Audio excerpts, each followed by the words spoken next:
So మనకేంటంటే universe అనేది చాలా పెద్దది, దాంట్లో గ్యాలక్సీస్ చాలా ఉంటాయి. మనది మిల్కీ వే గ్యాలక్సీ చాలా చిన్నది, మనది చాలా గ్యాలక్సీలు ఉన్నాయి. దాంట్లో 9 ప్లానెట్స్, దాంట్లో ఒక్క ప్లానెట్లోనే మనం బ్రతుకున్నాం. సో అది కూడా అంటే నా ఒపీనియన్ ఏంటంటే మనము ఎర్త్ పైకి వచ్చాము, జస్ట్ ఈ గ్యాలక్సీ అంటే ఈ ఎర్త్ అంతా ఒక 100 years అంటే స్పాన్ ఆఫ్ హ్యూమన్ తిరిగేసి మళ్ళీ వేరే గ్యాలక్సీకి వెళ్తాడేమో అని నేను అనుకుంటున్నా. సో నాకు అంత ఇంట్రెస్టింగ్ ఉంటుంది హ్యూమన్ లైఫ్ అనేది.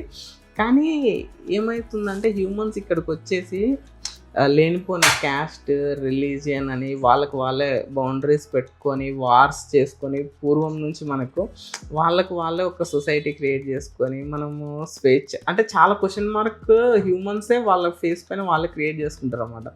సో ఆ డెప్త్ నాకు కనబడుతుందా. సో అది క్యాప్చర్ చేయడం అనేది నాకు ఇంట్రెస్ట్ అనమాట, హ్యూమన్ లైఫ్ అనేది. సో అందుకు ఫోటోగ్రఫీకి హ్యూమన్ లైఫ్కి మా మ్యామ్ ఏమన్నారంటే, ఇట్లా రీసెర్చ్ చేస్తున్నావు కదా, సో ఇంత బాగా చెప్తున్నావు కదా మాకు నీ పర్స్పెక్టివ్ అంతా, so why cannot you do a research.